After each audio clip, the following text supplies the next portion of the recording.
to learn what is strength and conditioning, it would be incredibly impactful to everyone on earth if they knew what it was.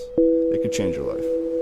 Good evening, my name is Annii K, and I'm happy to be back yet again for another episode of Annii Gets Healthy, an hour dedicated to promoting health, movement, and the power of positivity. This show is inspired primarily by a fork in the road of my life about 2 years ago, which left me with a choice to either continue down a path of self-destruction or venture off into a path of self-reflection. I am grateful every day that I chose the latter. I have since dedicated my life to losing weight, getting physically active, and most importantly, challenging my mindset. This show is a gift, as I can hopefully inspire others to make change by looking inward as well. The greater gift is getting to have open dialogue about health with both you listeners and the guests who come on the show. To all of my beautiful humans listening right now, I always want to hear from you. Whether you agree with me, disagree, challenge my views, introduce me to something new, or show me a new exercise or recipe that you enjoy, I urge you to get in touch. I am most active on Instagram. You can follow me both there and on Facebook at Annii Gets Healthy. That's ANNII Gets Healthy. I am also on Twitter, but I'm not terribly active, but you can follow me there at Annii K Health, ANNII Health, and you can also email me at anniegetshealthy@gmail.com.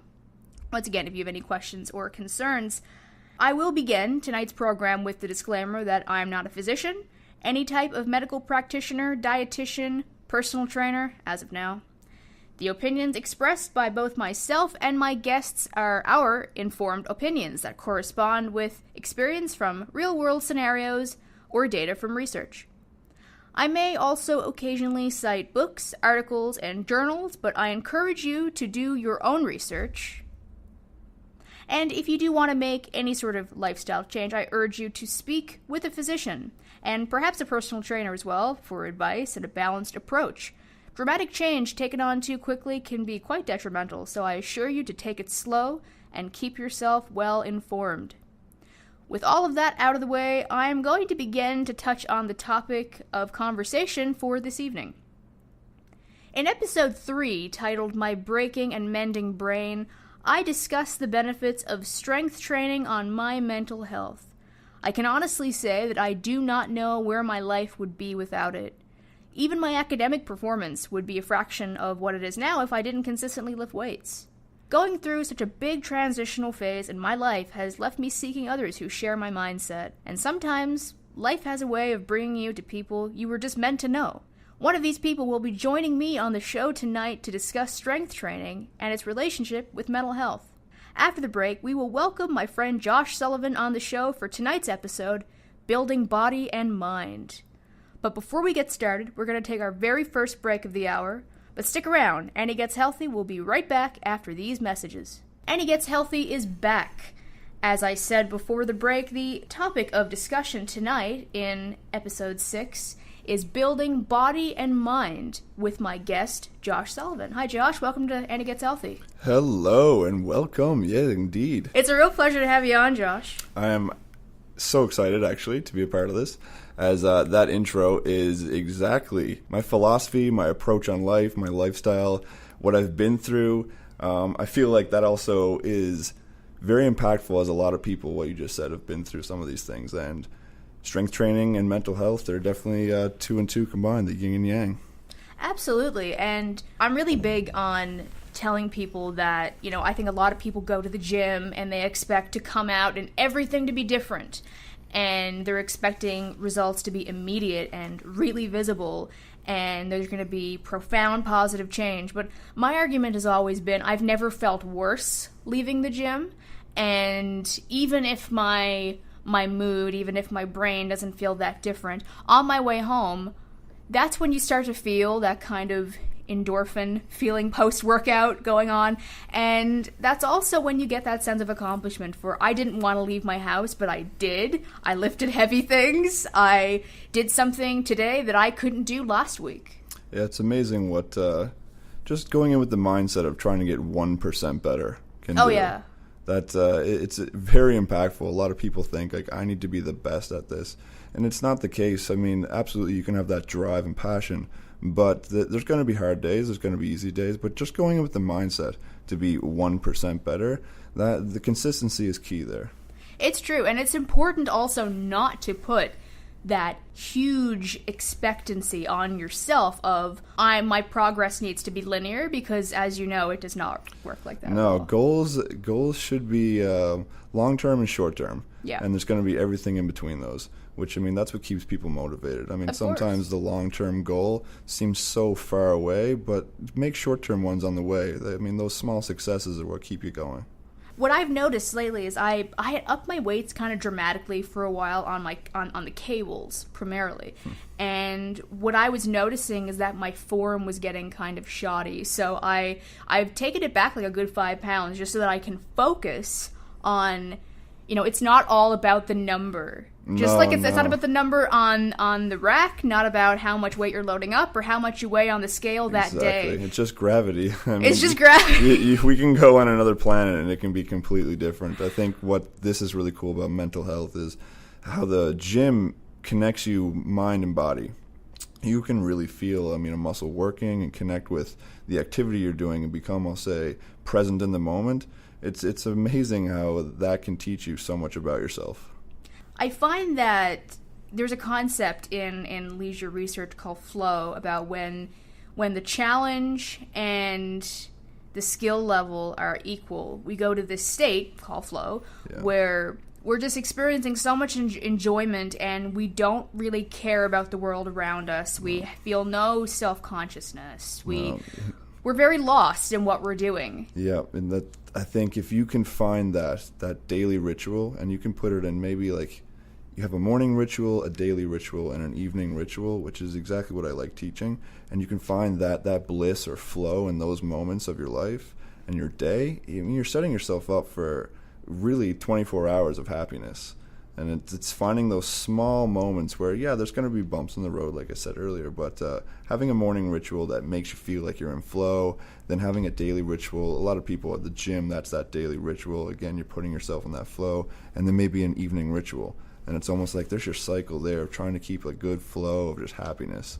My question now, given that you were just talking about rituals, when you wake up in the morning, what is something that you have to do or say to yourself to begin your day? I love that because there's a couple things. One, I'm always grateful. Starting your day with 3 things that you're grateful for, that's that already. I mean, there's going to be some days that you're going to say something that's completely out of the norm, and you're just like, you know what, maybe it was from the day before, and that really makes you feel good.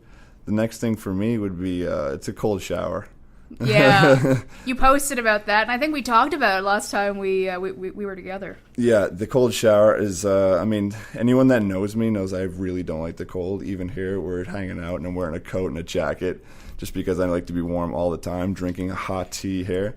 And as the season changes, I'm still going to do this cold shower thing, as I find it's amazing for what they call shock therapy or cold therapy. Wim Hof is who introduced me to that. In the benefits that it's done for my body that I can feel and see, it's going to keep me doing it every single morning. So that's another weird and bizarre one. And the next one is meditation.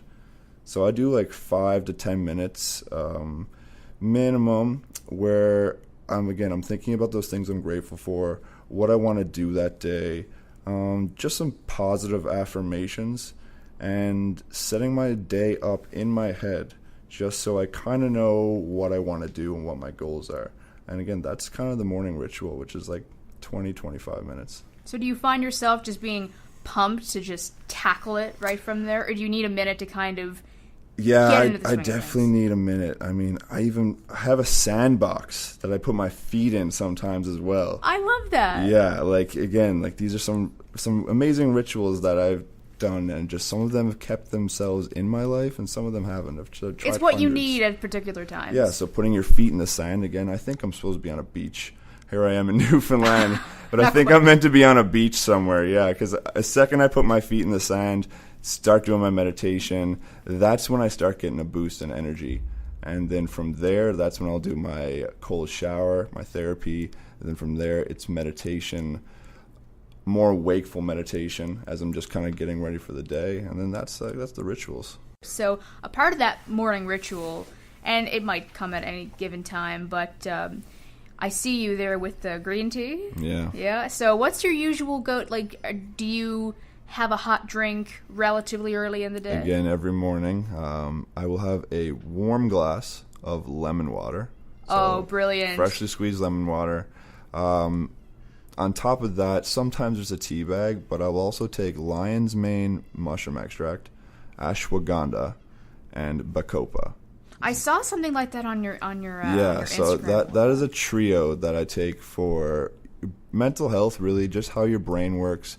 Ayurvedic medicine is brilliant. There's many books out there about it. One recent one I picked up was just called The Beginner's Guide to Ayurvedic Medicine, and very simple to read, and just a couple of those things in it were taking supplements and herbs that are ancient. They've been around forever.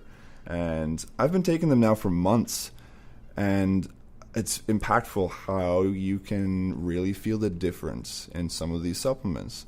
So that's a part of the ritual. I will warn your viewers that the taste of these things are not the best, which seems to be the thing. If things are very good for you, they just don't taste that good. Yeah, and I think that's the way it's supposed to be. Yeah, I know. It's like, if you really want to have a healthy mind and body, you can see if you can handle this drink. So I'll mix up a concoction, and then that's part of it.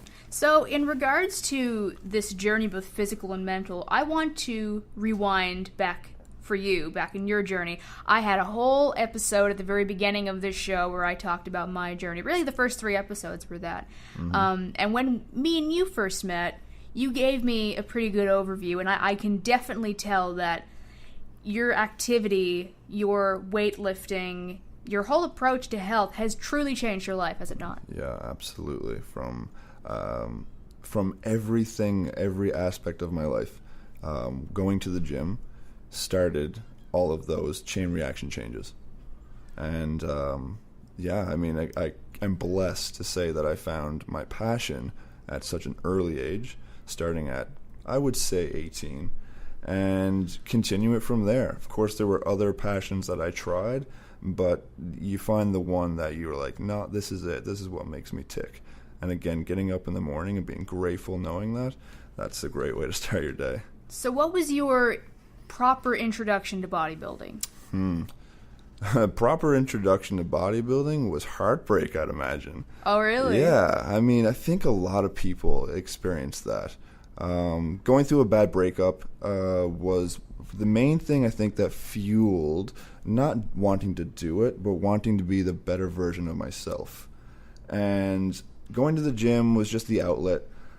Spending many hours there, of course, and this was again when I was young, so it was like a high school sort of breakup thing, and I think everyone does experience those. So it was like, and they're intense. They're intense, right? So it's like emotionally, how are you going to deal with this?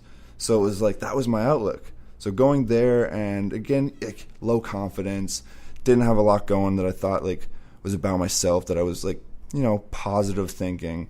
Then the gym was that spot. I'd go there, I'd see results, and I'm like, this is kind of cool. I'm motivating myself to do something, building my own confidence. Other people start noticing. That's amazing. When somebody gives you a compliment, it's incredible what that does to your self-esteem, which is why I talk about that frequently too.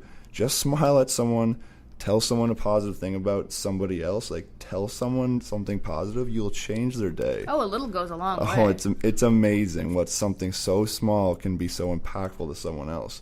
So again, here you are saying these little small positive things to yourself. You're seeing differences in your body. You're promoting your own positive health, and then you kind of just spread the love, share that with other people, and then make them feel good. So that's kind of what fueled it. Was where am I going to build these emotions to? So the gym was the way to put on an armor suit, which was the foundation of bodybuilding. And then I did my first competition based on motivation at the gym, built a lot of friendships there, of course, that were all guys, and they encouraged to do something with your passion. So I said, all right, I'd try the bodybuilding show thing out, and I competed locally. I competed away in Vancouver, and they were totally different experiences. But it wasn't like, yeah, this is what I want to do.